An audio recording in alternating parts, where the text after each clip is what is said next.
Some secrets are so old they survive only in silence. But then one day, without warning, that silence begins to speak, and when it doesn't just reveal the truth, it burns down everything we once mistook for peace. This is the story of such a truth, one that drifted through the years like smoke, until it finally found its way, through a restless leaf, the corner of a scorched memory, and a voice hidden deep within a girl's quiet wounds. The wind had begun to howl through the narrow lanes of St. Elora's Hollow, rattling the ivy-covered shutters of Wrenmere Cottage like long-forgotten secrets scratching to be let in. Inside, the fire crackled with a reluctant warmth as Miss Thistlecroft, draped in an old but immaculate shawl, sat with upright poise, her weathered fingers turning the pages of a leather-bound volume of Cowper, her eyes flickering with the comfort of ritual and solitude earned through years of quiet observation. Rain lashed the windows in diagonal sheets, blurring the outside world into a dark watercolor of hedgerows and broken lamplight. The village beyond swallowed in silence so complete it seemed no trouble could ever reach this far. That illusion was promptly shattered by a knock, sharp, urgent, and completely out of place at 10 minutes to 9. Miss Thistlecroft, always suspicious of the unexpected, glanced at the clock with a frown etched into the corners of her mouth. Visitors at this hour were rarely bearers of good news. She moved toward the door with the slow determination of someone for whom haste had long been abandoned, and when she opened it, only an inch at first, she was met with the pale, shivering figure of a young woman, her soaked coat dripping a steady rhythm onto the doorstep. "I'm sorry to intrude," the girl stammered, voice cracking under the weight of cold and something else, terror perhaps. Her face was streaked with rain and ruined makeup, her fingers white from clutching a battered handbag like it contained the last of her safety. Miss Thistlecroft didn't move for a heartbeat. She disliked dramatics, but something in the girl's eyes, desperate, pleading, hiding something, stirred a distant chord. With a quiet nod, she stepped back and said simply, "You had best come in, child." The girl hesitated only a second before crossing the threshold, the fire hissing as her wet presence entered the room. Without a word, Miss Thistlecroft fetched a towel, handed it over, and gestured to the armchair by the hearth. The girl sat stiffly, as if unsure she was truly welcome. "I'm Clara," she began, the lie almost imperceptible. "Clara Harrow. My mother was Elizabeth, your cousin, I think." Miss Thistlecroft said nothing, her sharp eyes studying the girl with the quiet skill of someone who had spent a lifetime listening more than speaking. Elizabeth had been reckless, impulsive, someone who disappeared easily and often. It was not impossible that this girl was her child, but something didn't sit right. Clara's next words came in a rush. "I've been in some trouble. My employer, there was a misunderstanding. I just needed somewhere to stay, just a few days, until things are sorted." The tremor in her voice was either real or expertly placed. Miss Thistlecroft gave no indication which she believed. "We shall see what can be arranged," she said calmly, but already, behind her gentle tone, threads of doubt had begun to spin into a web. As silence fell again, punctuated only by the soft ticking of the mantel clock, Clara reached for the teacup Miss Thistlecroft had placed before her. Her hands trembled, her lips moved soundlessly, as if rehearsing something, and then without warning, she slumped forward, the cup rolling from her grasp, spilling only a few drops before coming to rest near the rug. Miss Thistlecroft rose at once, calm but alert, and moved to the girl's side. Clara was breathing, though barely, her skin clammy, her pulse fragile, like a whisper caught in a draught. Without fuss, Miss Thistlecroft called for her housekeeper and sent for Dr. Ellery. "Not urgent but immediate," she instructed, her voice brooking no debate. As Clara was carried to the guest bedroom upstairs, Miss Thistlecroft returned to her chair, but her book remained untouched. She sat staring into the fire, her thoughts sharpening like the wind outside, knowing full well that danger rarely knocked politely, and when it did, it almost never came alone. The sky above Elmridge bled into a stormy dusk, clouds swollen with unshed rain as Eleanor Finch stepped out of the cab and stood before the iron gates of Greystone House, a tall brooding structure wrapped in ivy and silence, its windows watching like eyes too tired to blink. She carried with her a modest suitcase, scuffed and weather-worn, but it was clear from the stiffness of her spine and the careful stillness in her gaze, that whatever she brought with her went far beyond possessions. Mrs. Calder,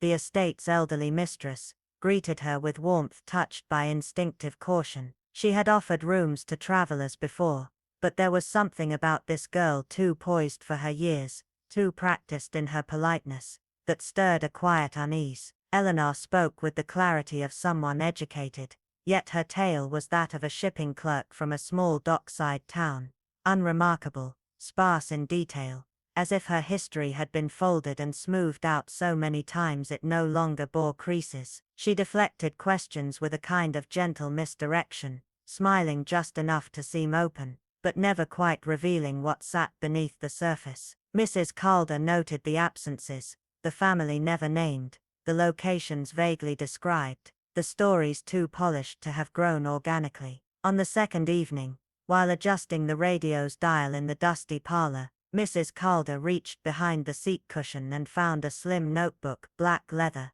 the corners softened with age. Inside were pages of obsessively precise botanical sketches, notations on root systems and the language of flowers, but what struck her most were the margins, filled with one name, repeated over and over in varying pressure and slant: Isabel. Not my sister, not my friend, just the name, scrawled like a mantra or a wound. That night, long after Eleanor had retired, Mrs. Calder walked past the guest room and noticed the faint sound of humming, soft, tuneless, and slightly off-key. The next morning, Eleanor was up before sunrise, her shoes muddy, her coat damp, and she offered no explanation except that she liked the early stillness of gardens. Later that week, Mrs. Calder went to dust an old shelf in her husband's former study, and found the space where a framed photograph had once stood now bare. Only the dust mark remained, sharp-edged and clean. In its place, tucked into the corner, was a single pressed violet, brittle and faintly fragrant, unmistakably deliberate. And as she handed Eleanor her tea that evening, she saw the girl's sleeve slide back ever so slightly to reveal a scar on her wrist, thin, old, but precise, like something carved carefully, not carelessly. She said nothing. Eleanor smiled, and asked for more sugar. From that moment, something shifted. The girl's movements became lighter, almost floating, but her eyes remained distant, as if watching something just behind the curtain of the present. She began offering help with household tasks, cheerful and eager, yet always too careful not to look Mrs. Calder in the eye when certain subjects were mentioned. She never once said why she had come or whom she had left behind. The house responded in kind. Floorboards creaked in new places, doors swayed open with no breeze, and the old grandfather clock began to chime at odd hours. Mrs. Calder, who had seen many things in her quiet life, did not confront her guest. She knew that some stories, if forced, broke into shards too sharp to hold. Instead she waited, silent and precise, because she understood what few truly do, that the most haunting truths are those that unravel slowly, not with screams or revelations but with a whisper, one soft unraveling thread at a time. In the time-worn village of Windmere Hollow, nestled where the mists curled thick and low between willow-lined paths and moss-covered gravestones, the arrival of Miss Alara Devell was marked not with fanfare, but with the hushed attention one affords a sudden change in weather, something unfamiliar, unsettling, yet not immediately dangerous. She came under the guise of a folklorist, intent on studying rural customs and superstitions, yet there was something too precise in her speech, too poised in her stillness, as though each moment had been studied beforehand and placed deliberately like china on a parlor shelf. She took up rooms in Rosebery House, the creaking old estate turned boarding home run by Mrs. Alcott, who, despite her widow's warmth and kindly manner, had lived through enough of life to recognize that Alara's elegance was not of the usual village sort. It bore the fine stitching of privilege, but was dressed down with just enough carelessness to seem accidental. Alara's voice was gentle, her eyes the kind that appeared to hold reflections instead of thoughts, and her hands, though soft and uncalloused, carried the scent of beeswax, ink, and something like dried lavender mixed with iron. She joined the village's Wednesday sewing circle and embroidered with skillful precision, yet her patterns veered into strange curling forms that reminded some of old Celtic stones, and others of foreign writing glimpsed in dreams. The local women found her pleasant, if distant. She spoke only what politeness required, and when laughter came, it sounded practiced, as though remembered from elsewhere. Her inquiries, however, raised silent brows. She seemed keenly interested in the village's oldest families, particularly those whose names had faded from common speech. The Fletchers of Hollow End, the Branswicks of Wrenmere Hill, and most curiously, the Wensley twins, whose names were etched faintly into a crumbling memorial near the brook, dated 1911, with no cause of death recorded. Alara claimed academic curiosity, but her questions often turned to the specific. Which window once bore the image of Saint Hilda with the broken staff? Where did the original baptismal font stand before the renovations of 1908? Which houses remained untouched since the war? Her memory, when it suited her, was uncanny.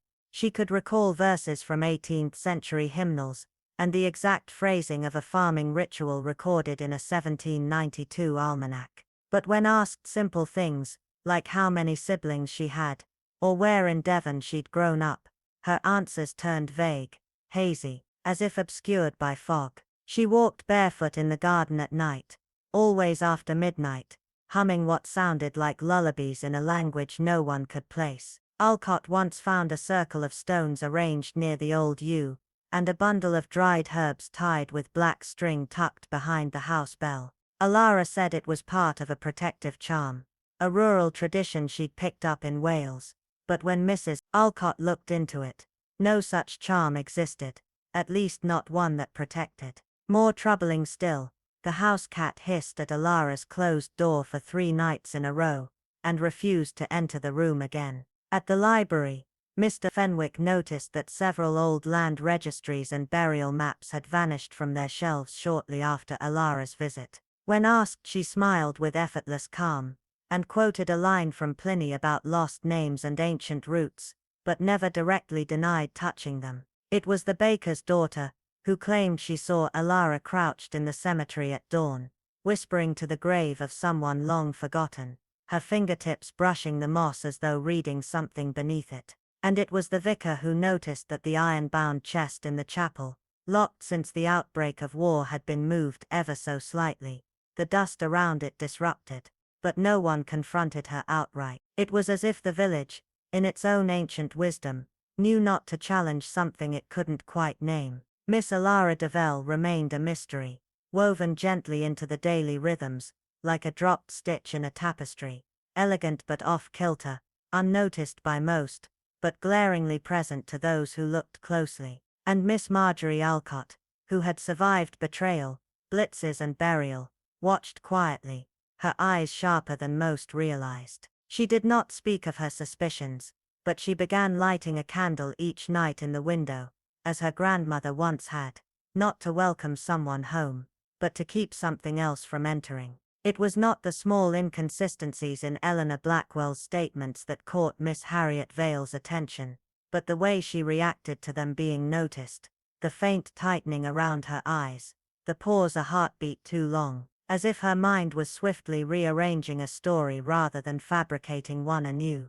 It wasn't fear of being discovered, Miss Vale mused, but the art of concealment honed over time, not to hide lies, but to obscure a truth she no longer wanted to remember in its original shape. Days later, Eleanor encountered Mr. Oswin Trent, the town's meticulous archivist, outside the local newspaper office, a man known for his rigid punctuality, ink-stained fingers, and an uncanny memory for names etched on birth ledgers and death notices alike. When introduced, Mr. Trent greeted her with the clinical politeness one reserves for strangers unlikely to matter. "I don't believe we've met," he said, voice flat, extending a hand that Eleanor hesitated to take, just for a moment, before offering a mechanical smile, and meeting his grip with a touch that trembled almost imperceptibly. Most would have missed it, but Miss Vale didn't. Nor did she miss the brief flicker in Mr. Trent's eyes, a recognition swiftly buried beneath formality,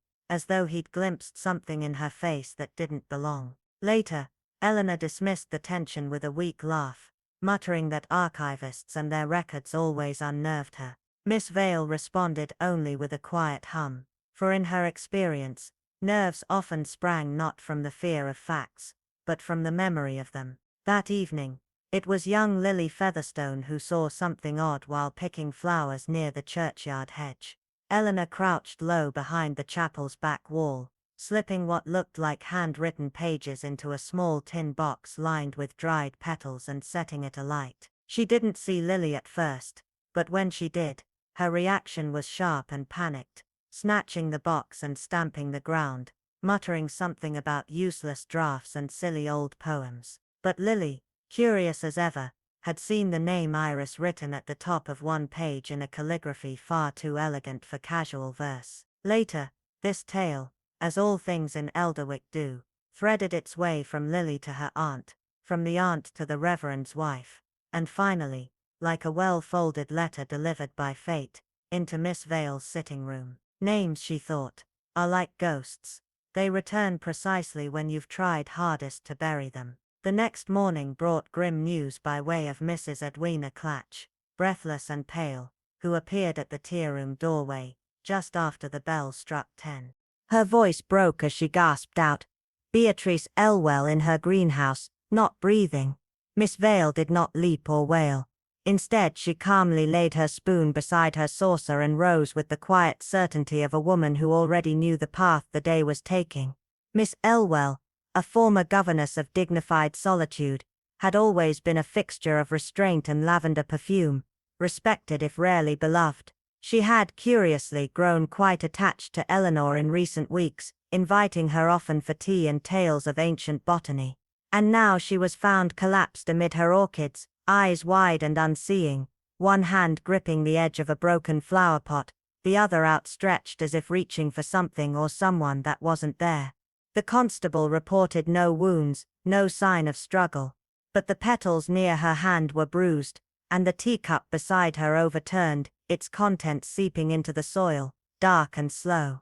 Speculation ignited instantly, as it always does in tight villages with long memories and short patience. But Miss Vale had already turned her mind away from idle theories, and toward the lingering scent of crushed hyacinths, the echo of a name spoken in fear, and the one question no one else seemed to ask: what was Miss Elwell trying to say with her final gesture, and who exactly had been meant to hear it? It was just after dusk when Dr. Langley, a man of clipped words and sterile detachment, declared the cause of death with a bluntness that felt almost cruel. Digitalis, extracted from foxglove, a plant known to the careful and feared by the wise. Slipped into her tea, he announced, glancing not at the constable, but directly at Miss Aldridge, whose composure faltered just slightly, like a curtain catching in a breeze. He added, almost as an afterthought, that the flavor had been cleverly masked with wild elderflower syrup, sweet enough to fool any tongue, but not sharp enough to elude science. Miss Eliza Thorne, who had never trusted sweetness in strangers, stood in silence, her eyes narrowing as fragments of recent afternoons clicked into place like mosaic tiles rearranging themselves into something more sinister.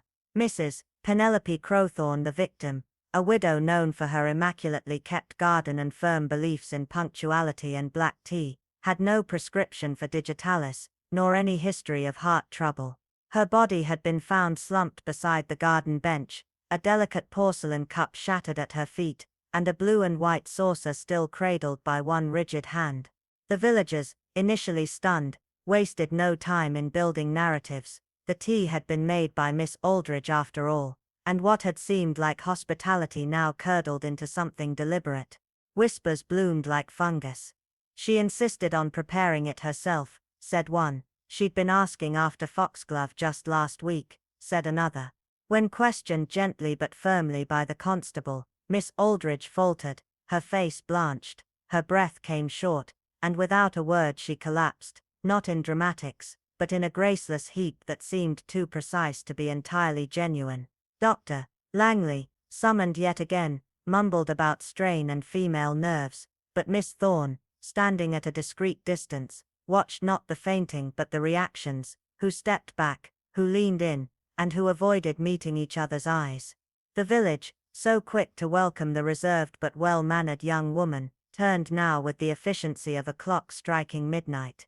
Doors once ajar were now politely shut, errands declined with cool smiles, and glances once warm turned glassy. Miss Aldridge said nothing in her defense. She remained indoors, declining supper, pacing only in the woods when twilight rendered her a silhouette. Miss Thorne, never one to meddle without cause, found herself haunted not by what had been seen, but by what hadn't. There had been no quarrel, no sign of grievance, no obvious reason for such a precise and silent murder. And that, she thought, was precisely what made it so disturbing. Poison was never personal, it was strategic, and this, it seemed, had been executed not out of passion, but calculation. Somewhere in the silence of the village, beneath the rustling hedgerows and inside the quiet cottages, with their laced curtains and drawn blinds, a deeper truth curled, waiting for someone not just to notice, but to ask the question no one else dared. If the tea was the weapon, then who truly held the cup first, and who watched as it was poured? The evening mist wove through the hedgerows like old secrets whispered too often, clinging to the forgotten paths behind Fernmere Lodge, a crumbling relic of a house whose windows had seen too much, and whose walls held on to whispers like a priest hoards confessions. Miss Enid Halbrook, known to the village of Wethercombe, not for warmth but for her ability to remember the things people wished forgotten, stood at the orchard's edge, her eyes fixed on the silhouette of the house where Miss Averil Marchmont had been found dead just days before. Officially, it was a gentle death, heart failure, brought on by years of solitude and delicate nerves. But Enid had spent a lifetime, recognizing the difference between stillness and silence, and what she sensed now was the latter, calculated, unnerving silence, the kind that comes not from nature but from fear. There had been too many oddities, the faint bruise beneath Miss Marchmont's collarbone, the maid's trembling denial that anyone had visited that day, and the peculiar smell, cloying, floral, out of place, lingering in the drawing-room. Then came the Reverend's passing remark, a carelessly spoken thread. Enid caught instantly about a disagreement Miss Marchmont had voiced concerning an old inheritance deed tied to the long-dormant Ketteridge estate, a deed she claimed had been altered decades ago to erase the name of one Eleanor Gray, a girl who had vanished the same night the Ketteridge stables were engulfed in flames, and whose name no one dared speak after the tragedy. The villagers believed Eleanor had drowned or fled, but Enid, who remembered the flash of terror on the girl's face the last time she was seen at the harvest fair, suspected something far more deliberate. And then, during a carefully planned visit to the Fernmere greenhouse, under the ruse of collecting mint leaves for cordial, Enid discovered a scorched and brittle piece of parchment wedged between the window panes, half-burnt, initials blurred but legible, alongside a witness signature that did not belong to any of the names officially tied to the estate. The name scrawled at the bottom, Rhys Carvel, had not been spoken aloud in Wethercombe since his body was pulled from the river over 20 years ago.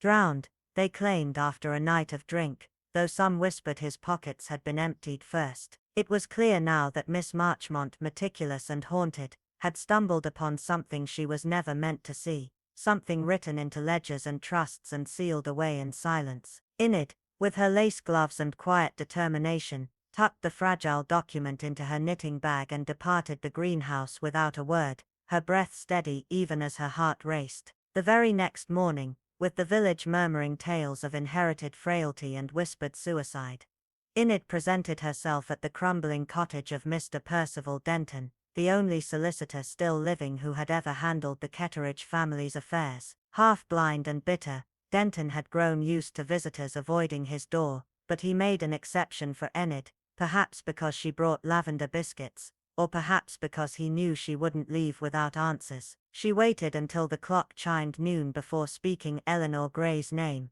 and when she did, Denton's hand paused mid-air, his teacup rattling against the saucer. That name, he muttered, was paid to be forgotten. Outside, the sky had darkened prematurely, clouds boiling above the moors like something awakened. Enid said nothing. She merely watched him, her expression calm but her eyes sharp because she already knew this wasn't the end of a mystery. This was only the edge of it, the jagged beginning of a truth buried so deep it had begun to rot, and now, disturbed by the death of a woman who knew too much and spoke too little, that truth was stirring again, inch by inch rising from the soil like bones after a storm. The storm crept over Greyfield Hollow like a secret too heavy to hold, pressing the skies into a low growling hush as the wind threaded itself through dead branches and broken chimneys, casting elongated shadows that made the village look half forgotten by time and half afraid to be remembered. And it was during this eerie stillness that Evelyn Thorne, a retired archivist with ink-stained fingers and a memory as sharp as rusted wire, discovered an envelope slid beneath her door, unmarked but radiating unease, bearing a scent that conjured scorched paper, old ink, and something disturbingly close to blood. Inside lay a brittle yellowed journal page, and a photograph nearly blistered at the edges, as though the past itself had tried to burn it away. Harrowick House, tall and stately, its windows black eyes in a face too proud to blink, immortalized in the moment before the fire of 1909. That was said to have swallowed, not just its grandeur, but its ghosts, most tragically, the young Eliza Whitcomb.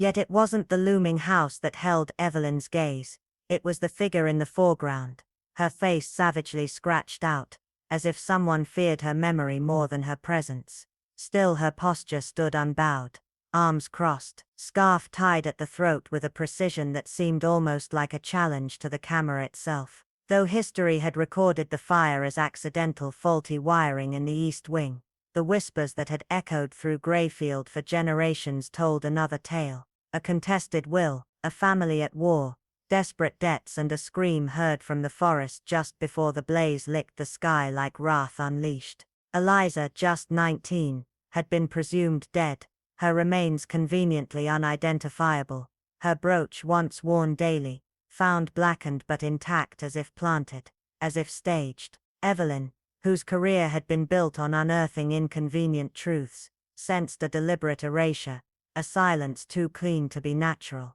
As she pored through abandoned court documents, misfiled bank statements, and letters tucked behind false panels in forgotten ledgers, she uncovered a thread: funds siphoned into foreign accounts days before the fire, property deeds signed with mismatched initials, and a growing tension in correspondence from Eliza to a solicitor in Dorset, pleading letters hinting at betrayal, at fear, at the possibility that her own brother, drowning in gambling debts and resentment, had reason to silence her permanently. But Evelyn's most chilling discovery came in the form of a ledger from a women's refuge in Devon, dated just a year after the fire, wherein Elsie Withrow had signed in as a volunteer. The birth date matched, the height, the handwriting, and beneath a second alias, Anthea Lorne, Evelyn traced a land purchase made 2 decades later, barely a mile outside Greyfield Hollow, on property that had once belonged to the Whitcomb estate,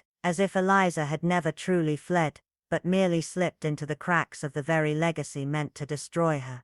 The final line of the torn journal page now echoed with dread and defiance. He said I had to become someone else, so I chose Anthea. The name means flower, something that survives fire and still grows. And in that moment, Evelyn realized this was not a story of a girl who perished, but of one who escaped, who outwitted her own blood, and then buried the truth beneath layers of silence, survival and smoke. But someone else knew, because as the wind stilled and the sky sagged low with secrets, a curtain in the old caretaker's house abandoned for over 60 years, shifted ever so slightly, though no breeze stirred. Evelyn's pulse thudded as the room seemed to tighten around her. The photograph in her hand felt heavier now, like it carried memory and warning both, and as the doorbell rang once low and deliberate, a sound like judgment itself, the journal page slipped from her grasp and fluttered to the floor, whispering the past not as a closed chapter, but as something still breathing, still watching, and perhaps still burning.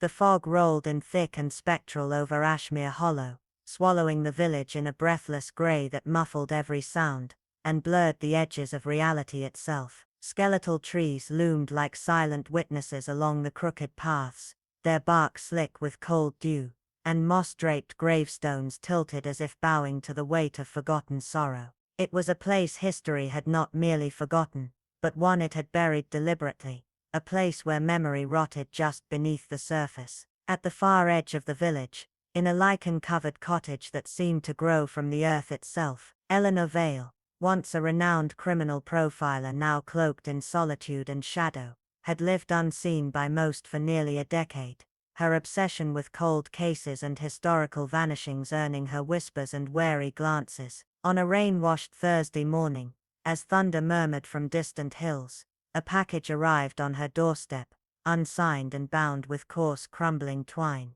The wrapping smelled faintly of damp wood, river silt, and something older, sandalwood perhaps, or the faded remnants of a long-buried memory. Inside was a single time-warped photograph, its surface bubbled and darkened by age. 4 women in Edwardian dress stood outside the ivy-choked gates of a long-demolished sanatorium, Blackmere Asylum, as revealed by the faded engraving on the rusted arch behind them.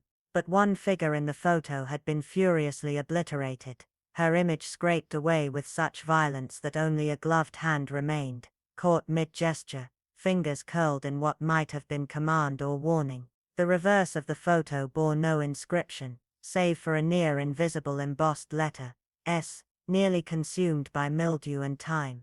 Eleanor, intrigued and unsettled, felt something shift deep within her, a pull she hadn't felt since her days tracking real monsters. Blackmere was unfamiliar, unlisted in local archives, absent from official maps, as if the building and everyone in it had been excised from collective memory. Her search began in hushed corners, yellowed newsprint crumbling beneath her fingertips, asylum rosters mysteriously incomplete, cryptic notations from parish records that spoke not of medicine, but of prophecy. And then, buried beneath a false floor in the village crypt, she found them, letters wrapped in oilskin, penned in a tight, frantic script by a patient named Seraphina Mallory. In them, Seraphina spoke of visions, deaths foretold, and staff too frightened to act. One letter chillingly dated 3 days before a nurse was found drowned in her locked quarters, another foretelling a mass discharge that ended in fire.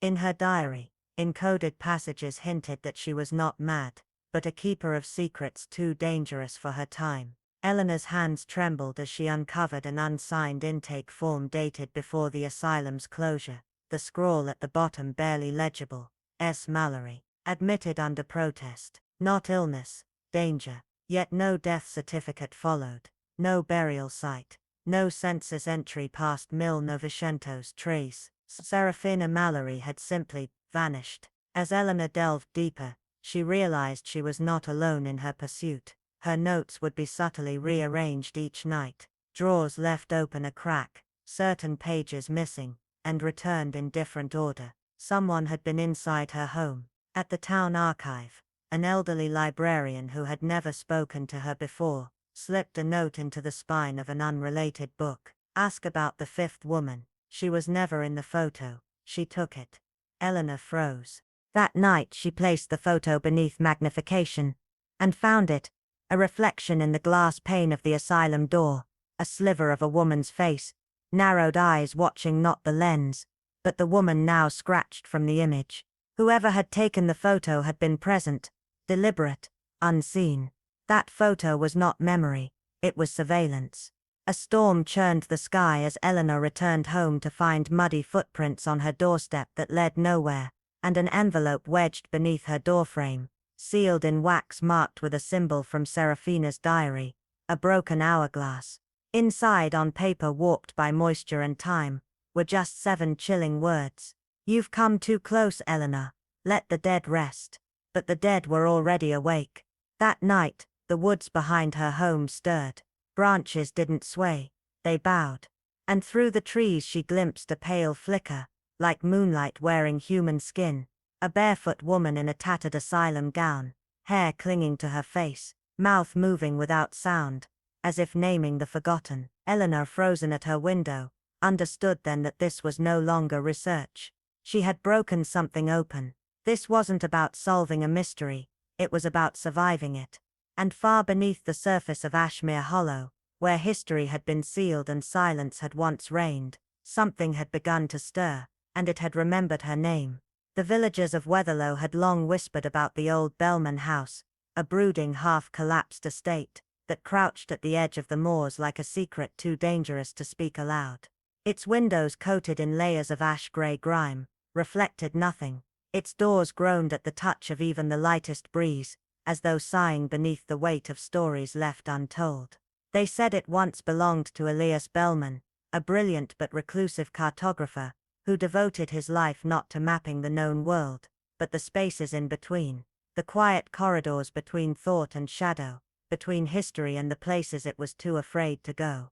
He vanished in 1894, leaving behind a locked cellar, an attic filled with ink-blotted journals, and a pair of gloves nailed to the basement door, their fingers outstretched and curled like they had resisted being left behind. For decades the house remained untouched, until one storm-laced dawn, Miss Cordelia Hartwell, a governess newly arrived from Northbridge to tutor the vicar's orphaned niece, was found sprawled just beyond the threshold of the Bellman gate, unconscious and gripping a torn page of parchment that smelled faintly of mildew and something older, something like ancient ink and dying breath.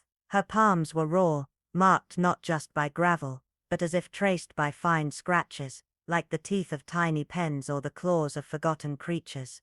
When questioned, Cordelia claimed she had wandered too far during an evening walk, gotten lost in the fog, and slipped, but there was a stiffness in her tone, and her eyes didn't match her voice. They were far too aware, far too haunted, as though they had seen something her mouth was unwilling or unable to form into words. It was Miss Adeline Cray, a widowed historian with a reputation for meticulous memory and inconvenient curiosity, who first noticed what the others missed. Cordelia's hands, supposedly those of a gentle tutor, bore the unmistakable marks of chronic writing, a ridge on the side of her finger, faint black staining in the creases of her nails. These were not idle hands, nor those of a casual diarist. Adeline's suspicion deepened when she learned that strange disturbances had begun to ripple through the village soon after Cordelia's arrival. The church bell tolled at unmarked hours when no one had entered the steeple. Pages of hymnals were discovered altered, some containing verses in an unfamiliar dialect, others filled with tightly wound symbols instead of words. Children murmured snatches of lullabies. No one had taught them, always in the exact same tone, always looking slightly over their shoulder when they spoke. But it was during a quiet tea with the vicar's wife, Mrs. Weatherby, that Adeline heard something that turned her suspicion into a growing dread. She borrowed 2 of the old hymn books, Mrs. Weatherby mentioned absently, stirring her tea with distracted elegance. Said she wanted to practice readings, but now I can't find them anywhere. Perhaps she's misplaced them. Adeline said nothing, but that night she walked to the chapel, lantern in hand, and searched. Tucked behind a row of unused pews she found the first book, its pages carved into, not with ink, but burned letters, seared by something impossibly fine. The second hymnal was missing entirely. What she found instead was a symbol scorched into the altar cloth, a circle divided by 7 equidistant slashes. Her breath hitched. She had seen this once before, in a banned manuscript hidden deep in the archives of the old seminary in Blackthistle, written by a 17th century cleric, who claimed the world was slowly being rewritten by maps no one could see. Those maps, he said, fed on names. Names written, names spoken, names recorded and remembered. That same symbol had marked the final page of his book, right before he disappeared, leaving only blood on the last quill he ever held. It was the following week when Cordelia confessed, not with drama, but with the cold grief of someone who knew the truth had long since stopped mattering. She had come to Weatherlow under false pretenses, not to teach, but to investigate. She had once been a scholar at the Bellman Institute, an underground order of cartographers, who believed that some maps were never meant to be read, only guarded. Bellman House was the final site, where the last of the 7 original echo codices was believed to be hidden. Cordelia had found it, and in her arrogance, she had opened it. She showed Adeline the scar across her palm, not from injury, but ritual, a wound made during the reading of the first passage. The book had turned since then. It now wrote itself, its pages updated in real time, and the names it included were never repeated. At the end of the newest entry, Cordelia Hartwell, recorded, bound, awaiting transcription. Beneath it in unfamiliar ink, Adeline Cray, entry pending. Adeline returned home shaken, only to find her study window ajar, though she had left it locked. On her desk sat a sealed envelope, its wax imprinted with a broken compass, the mark of the vanished cartographers. Inside, a scrap of vellum written in an ink that shimmered when held to candlelight. Some books write the world, others write the reader. Bellman's last map is not of place but of time, and it's already reading you. As she read the final word, the lantern beside her flickered violently. In its reflection, her mirror did not show her face, but a shadowed room, lined with shelves, and a figure slowly lifting a quill, as if preparing to draw her outline. Somewhere in the village, the bell rang again, 3 hollow chimes. Midnight, and from the direction of Bellman House, through the gauze-thin mist, came the faint sound of pages turning. The pale light of late afternoon bled through the time-worn lace curtains of the Ashgrove Inn, casting trembling shadows across the creaking floorboards like fragments of old memories clawing their way back from oblivion. Eleanor Vane stood silently before the speckled mirror, her reflection slightly distorted, not from age, but as though the glass itself rejected her presence, refusing to anchor her in the present. In the village she had been a phantom wrapped in politeness, her smile too measured, her eyes too quiet, her voice carrying the cadence of someone who had trained herself to forget. For days she had asked no questions and offered no answers, but the stillness around her had a density, a gravity, the sort that makes birds fall silent and clocks tick slower.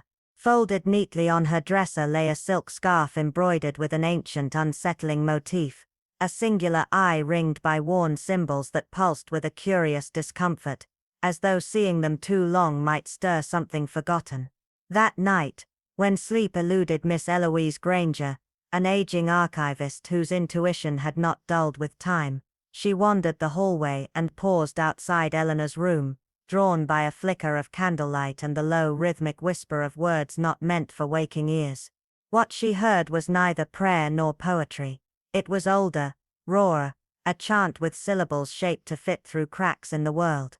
The following morning, Eleanor had vanished, leaving no luggage, no footprints, no farewell, only a sharp scent of cedar, the window ajar, and a leather-bound notebook left open on the sill. Its pages fluttered like wings, filled with names, hundreds scrawled in 2 distinct hands. One was careful, reverent, the ink dry and deliberate, the other devolved across the pages, each line trembling more than the last, until the final entries looked less like handwriting and more like carvings, etched so forcefully that the ink had torn through. Among the names was Eloise's own, underlined not once but twice. Beneath that, a final line chilled her soul: Eleanor Vane, return initiated.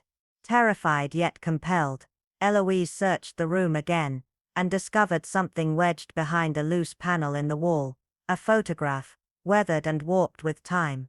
2 young women stood side by side, nearly identical in every detail, the same parted lips, same jawline, same halo of dark hair, but one gazed into the camera with eerie calm, while the other looked away, her expression caught between fear and warning. Both wore the same scarf. On the back of the photo, in faded ink, someone had written, "The vessel always comes back." After that day the village began to feel wrong. The chapel bell, untouched and long disused, began ringing at exactly 3:07 a.m.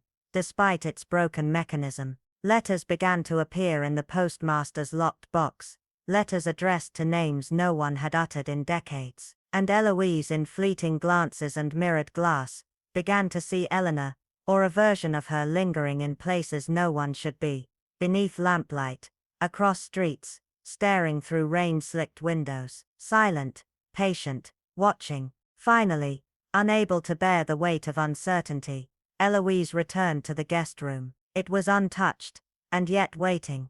Draped over the bedpost was the scarf, freshly pressed, impossibly clean. Beneath it, a note in the delicate hand from the notebook: "Some names are doors. Once written, they open things that do not shut. You were never meant to forget, Eloise." And in that moment, as a sudden cold swept the room and the shadows darkened unnaturally, Eloise turned toward the mirror, and saw not herself, But both women from the photograph standing behind her, expressionless, eyes dark, arms slowly rising as if to guide her back into something long sealed away. The room held its breath. Somewhere beyond the walls, a whisper stirred. And then, one by one, the names in the notebook began to fade. The room had grown eerily still, the only sound the rhythmic ticking of the antique grandfather clock, echoing like a heartbeat down the dimly lit hall of Elderwind House. Shadows clung to the corners, as if hiding secrets too old to name,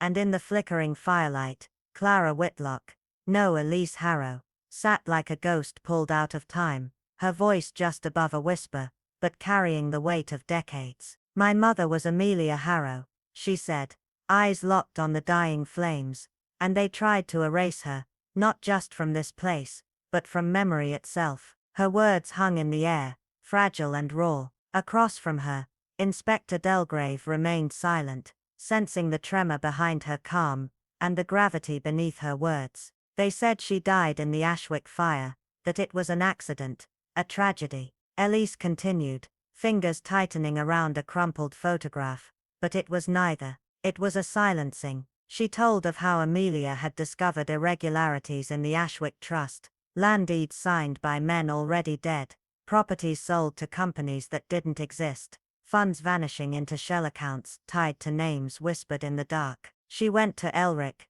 the family solicitor, trusted him. That was her first mistake. Days later, fire devoured the east wing of Black Hollow Estate, and Amelia was presumed dead. But she wasn't, not quite. Hester Vale, the nurse, found her barely breathing, burned and broken, but alive. She took her away, gave her a new name, a new life. But my mother never forgot, not the betrayal, not the lies, and certainly not what they stole. Elise paused, her voice faltering, not from fear but the weight of everything she carried. "She raised me in hiding, always glancing over her shoulder, always warning me never to return. But when she died, truly died, she left behind more than grief. Journals, letters, newspaper clippings, financial statements, everything. Pieces of a puzzle so carefully hidden, even the village forgot the edges existed." She reached into her satchel and pulled out yellowed pages, her mother's handwriting looping in panic across the margins. "I came back not to avenge her, but to find the truth, to give her peace." Delgrave nodded solemnly, yet his eyes remained sharp. "But you weren't the only one searching." Ellie swallowed, her voice growing steadier with pain. Mrs. Fenlow had worked in the archives when she was young. She remembered names, dates. She told me things didn't match. I caught her copying records in secret. She said she'd found something about forged wills, about a signature that didn't match. That night, she fell down her staircase, broke her neck. Elise's eyes shimmered with restrained tears. "They called it an accident, just like the fire." Her breath hitched. "Hester tried to warn me. She wrote me letters, frantic, terrified. She said someone had been watching her, that they knew what she'd done. She begged me to stop digging. And then, she vanished. No trace. Gone like a breath in the fog." A silence settled like a shroud between them, until Delgrave finally spoke, his voice low and dark. "When you stir up ashes, Miss Harrow, you don't just find what burned, you find what was buried beneath it." Elise nodded slowly, her expression hollow. "They made the world forget her.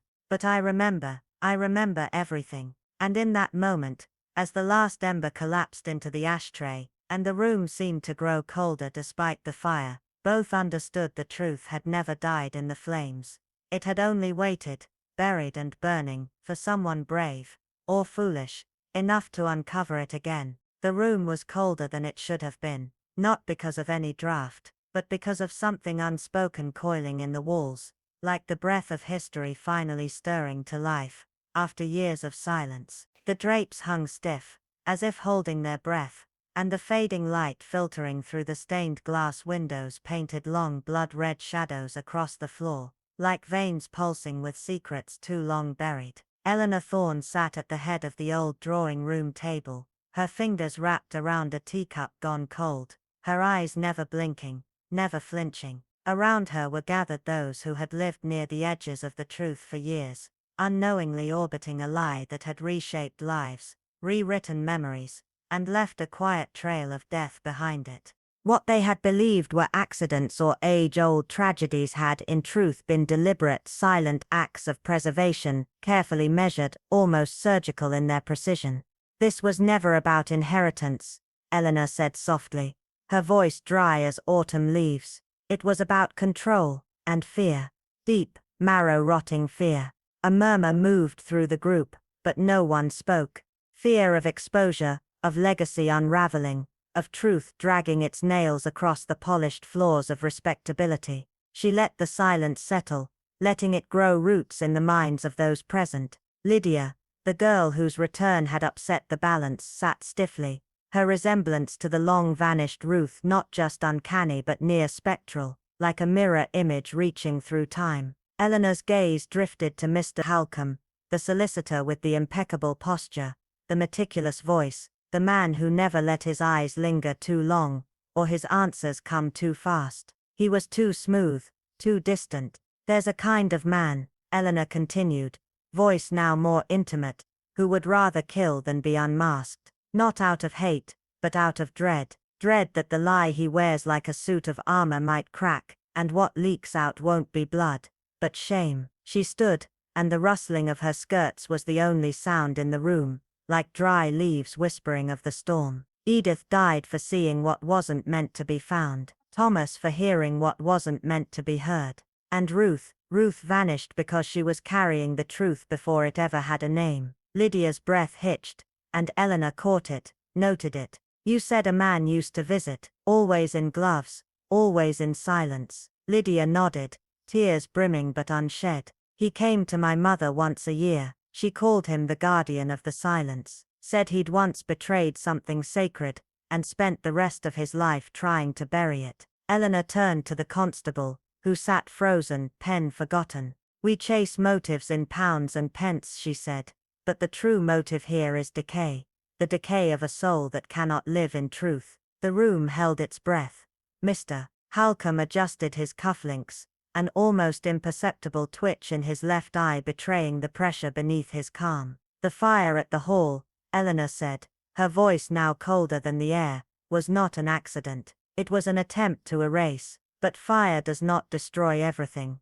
It preserves in layers." She looked directly at Halcombe now. "And time does not heal. It curates." The shadows had deepened across the room, and the ticking of the mantel clock sounded now like a countdown. "I did not call you here for tea," she said finally. "I called you here to let the past speak." And as the wind began to rise outside, rattling the panes like fingers from beyond, the truth, decayed, whispered, half-buried, finally began to claw its way to the surface, dragging behind it the ruin of a man who had built his life not on justice, but on silence. "The fire," Evelyn Thorne began, her voice low and deliberate, each word sliding through the tension-choked room, like a match dragged across stone, "was never the accident the reports so conveniently claimed.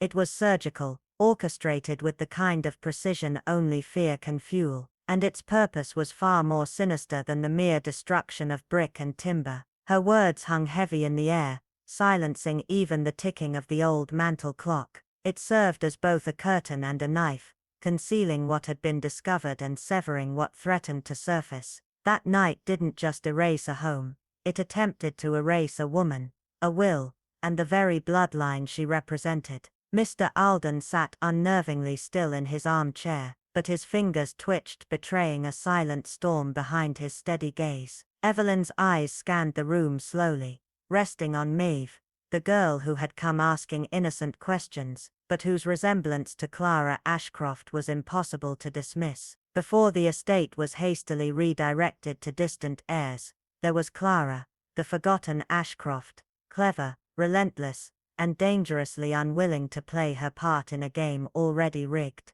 She had begun to uncover irregularities within the trust, missing funds, contradictory clauses, signatures that didn't match. She confided in a nurse, Miss Harrow, who had served the family quietly for years. And then, like so many things tied to Clara, Miss Harrow simply vanished days before the fire. Evelyn's footsteps were soundless on the worn rug as she crossed to the window, looking not out but inward, into the past that still echoed in these walls. Letters were written, some reached distant relatives, others never left the manor. Clara kept a journal. She had proof. Her voice dropped, each syllable more cutting than the last. But then, suddenly, flames. No body recovered, only assumptions and ashes. And assumptions, Mr. Alden, she turned slowly to him now, are a thief's best friend. A flicker passed over his eyes, quick and cautious. Then came Maeve, her face, her eyes,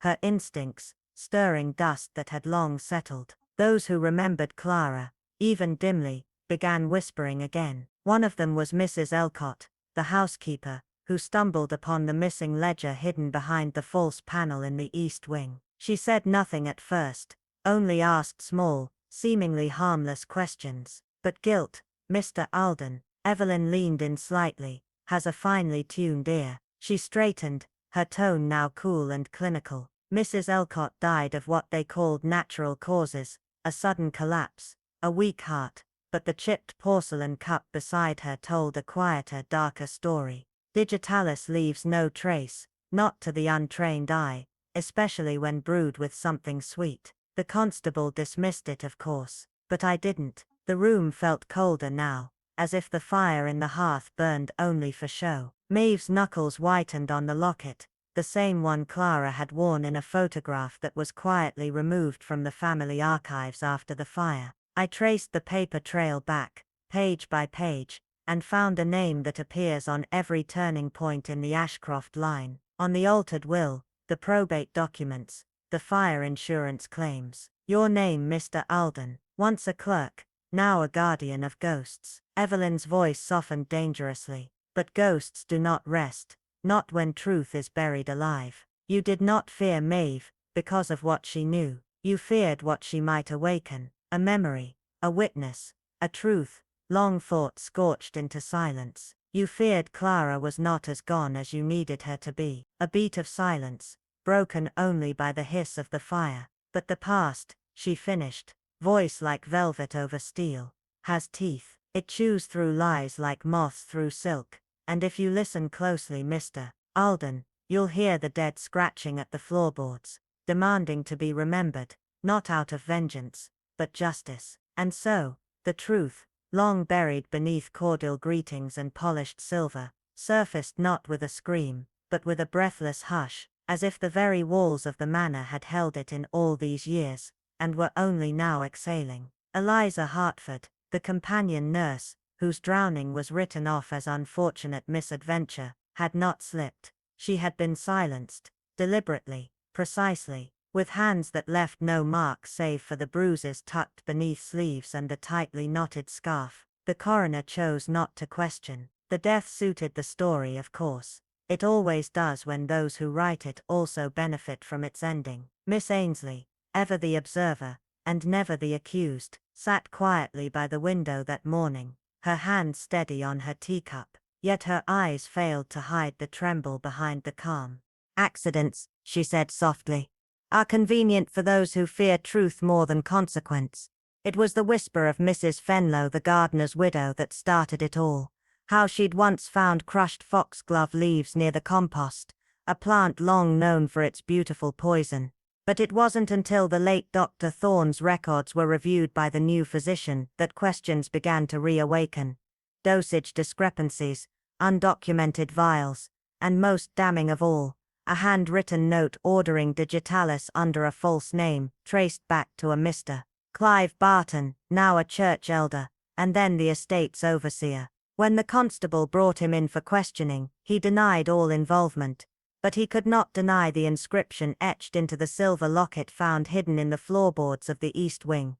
Tueri, for silence bought, not earned. The initials matched no one in the current registry, but a faded photograph tucked behind the velvet lining revealed a woman, Rosalind Edgecombe, the original heir's sister, believed to have left for Europe in 1929. She never did. Her remains, discovered beneath the chapel foundation during repairs, told a story no one had wanted to hear: shattered clavicle, fractured skull, and buttons clutched in her fist that matched the uniform still worn by the estate's head butler, now retired and vanished. Miss Ainsley, never directly accused, never directly involved, had instead orchestrated silence like a symphony, each player unaware of the entire composition, only their part. But it was her regret that betrayed her. Tiny details. A misplaced teacup, a letter never sent but kept safe in the hollow of a book, found by Lydia during cataloguing. In it, Ainsley had written not a confession, but an apology.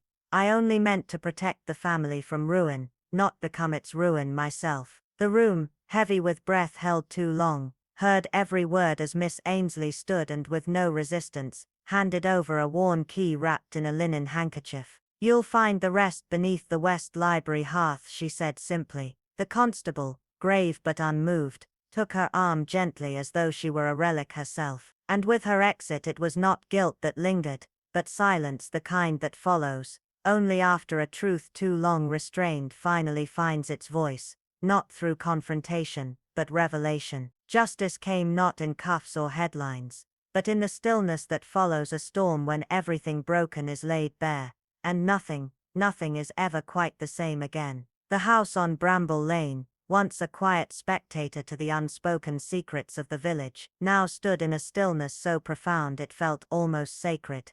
Its ivy-stained walls seemed to sigh in quiet relief, the old porch light swaying gently like a fading pendulum between what was hidden and what had finally come to light. Inside, the air was heavy, not with dust but with the residue of truth, clinging to curtains, trapped between floorboards, echoing faintly in the clink of teaspoons, and the creak of aged staircases. Eliza remained a few days after the events, after the questions had been asked, after the veils had been lifted and the masks shattered, not because she had to, but because she needed to feel the edges of her own breath, to sit still in the aftermath and ask herself if the silence she now heard was truly silence, or simply the absence of lies. Her eyes lingered longer on everything, the crooked family portraits, the overgrown gate where children once tied ribbons in spring, the fireplace where so many words had been spoken in half-truths and polite avoidance. She spoke little, but not from fear.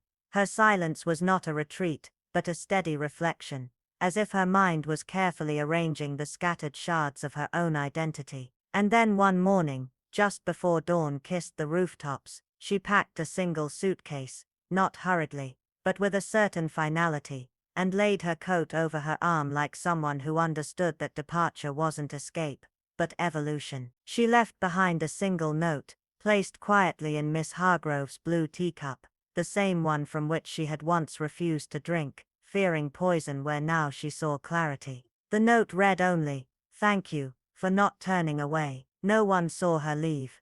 No questions were asked. Some claimed she'd gone to Brighton, others said she'd boarded a train heading north, chasing faint echoes of a mother whose name had long been struck from parish records, her memory smudged like ink left in the rain. But Miss Hargrove didn't speculate. She knew Eliza wasn't searching for ghosts anymore, but for roots, for a version of herself untouched by other people's shadows. The village, ever eager to restore its surface calm, returned to its rhythms. The post came promptly at 9.